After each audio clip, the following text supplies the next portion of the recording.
with Hawk, I am very happy. All right, guys, go ahead and shake hands if you're going to. Get into the booth, and let's kick it back to Nick and Dan over at the caster's desk. With Huck, I am very happy too, Tasteless. I think this is going to be a good match. Ranking has a very unique play style. He's known for base trade scenarios, I think more so than anybody else we can really think of here. Actually in StarCraft2 even, not just Korean Esports or at MLG or anything. He makes exciting games. And he's one of the scariest players. Even though he's not winning championships, he is one of the guys that always gets deep, and that's for a good reason. This guy can multitask like a madman. His TVP is extremely scary, Tasteless. He's solid, and I don't know who I would say is the favorite here. I think at this point in time, we're really thinning out the playing field, and we're going to have to just wait and see who's going to win this. I don't really have any predictions for this specific round. Looks like the game is ready. It's now loading, which means we got to get ready for a very exciting Protoss versus Terran here at MLG. Huck against Ranking Prime. Let's make some noise, guys.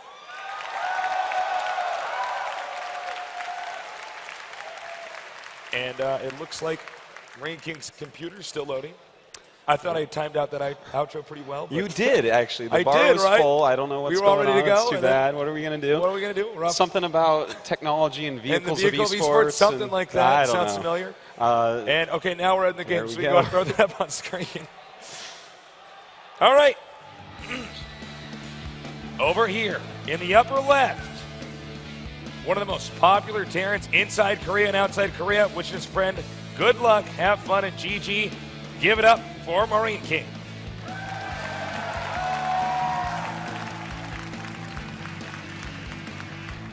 Meanwhile, on the opposite side of the map, our Protoss player, debatably the best foreign Protoss out there, maybe the best Protoss out there right now, based off of his record as of late.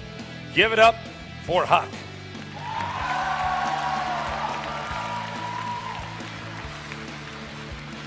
Well, Tasteless, this is going to be so exciting. Antigua Shipyard is a great map, and we see these two sending each other all sorts of googly eyes. These are all Korean emoticons. This actually here is what people used to do in StarCraft 1 to spam your screen, actually, so you couldn't see when you were playing. That's right. Nice little dance going on by Huck. He's not waiting to get any units in / a dance. He's just going to do it now with his text. So in this version of Antigua Shipyard, it is actually, you always start in opposite starting locations. So that means there's only 2 starting locations, 2 spawn points, if you will. So you always know exactly where your opponent is going to be. We don't even have to commentate. I We can know, just watch these guys are guys actually do doing it for us.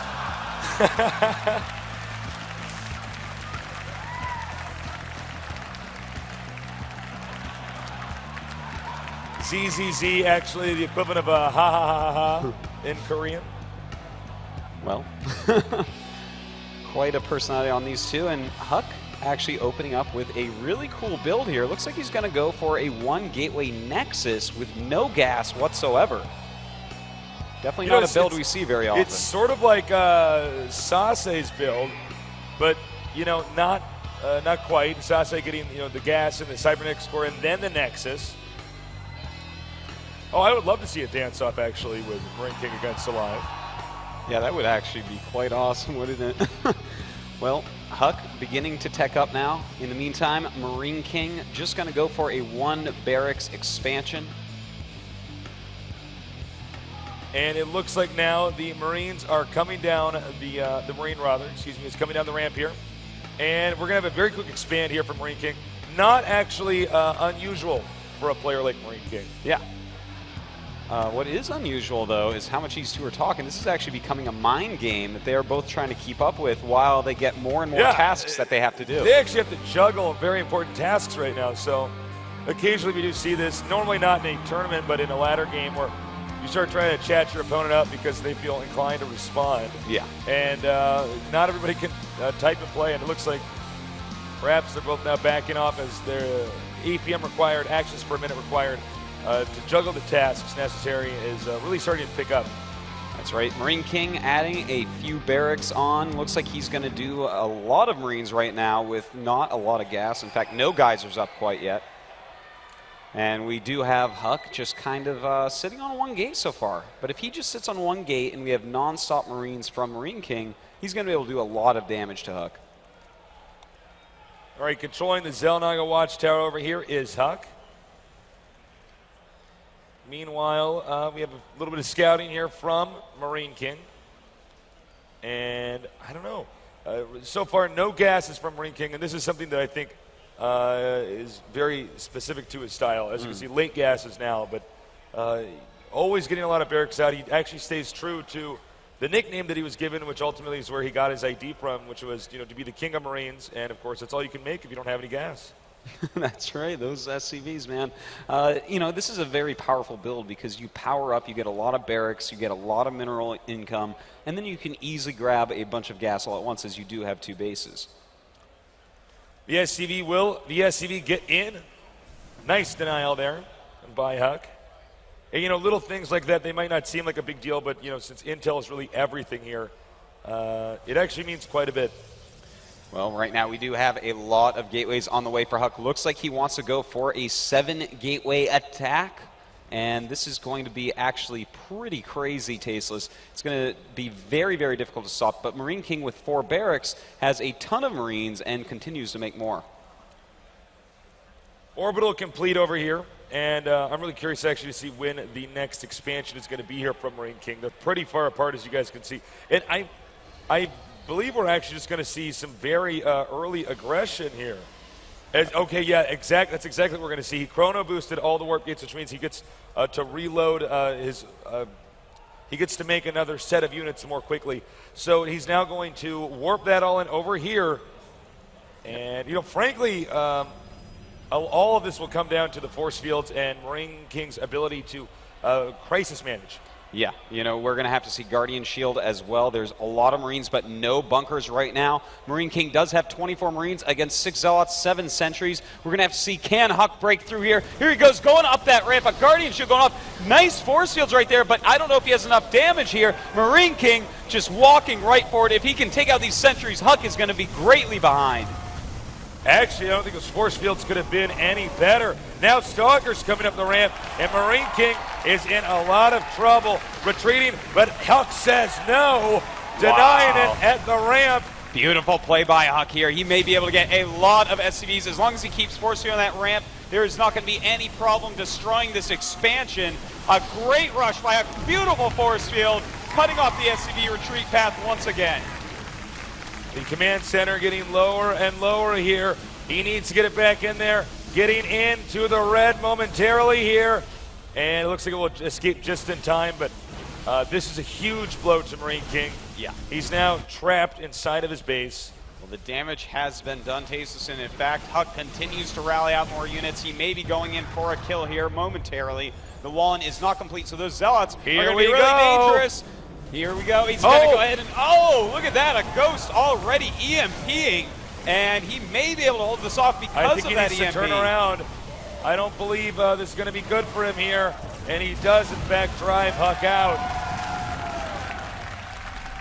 Marine King right now being very, very clever. He's getting cloaking for his Ghosts.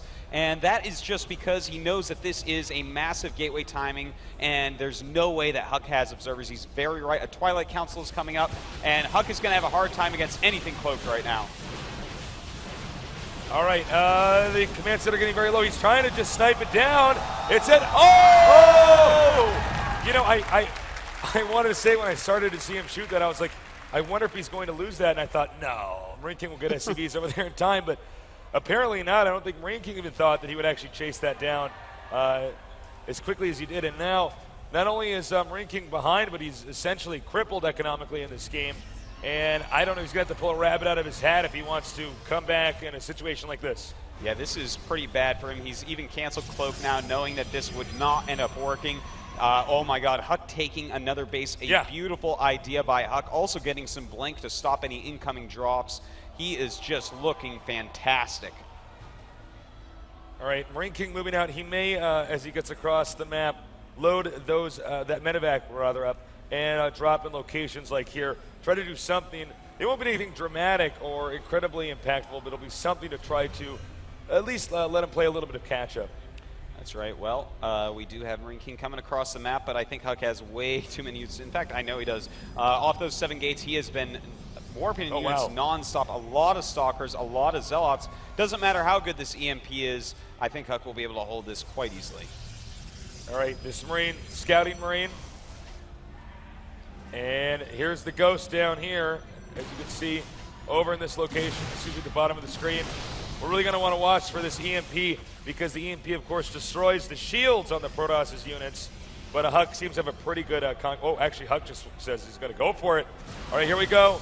It does have Blink now, so he can't chase his EMP. army down. Oh! Beautiful Blink by Huck going up, trying to catch his army. The Zealots stuck behind a little bit, but Huck does not even care. He has way too many Stalkers right now. Beautiful target firing. And with those Zealots, he will push back the army of Marine King. His supply now double that of the Terran. This is pretty scary, and that's it. Okay. Wow. GG. Wow. I got some nerd chills tasteless. Huck is up 1-0. He played so well. If he wins one more game, he goes to the winner bracket final. I know. What an exciting game. I can't wait to see game number 2. And speaking of that, we're going to get to game number 2 right after this short commercial break. See you soon.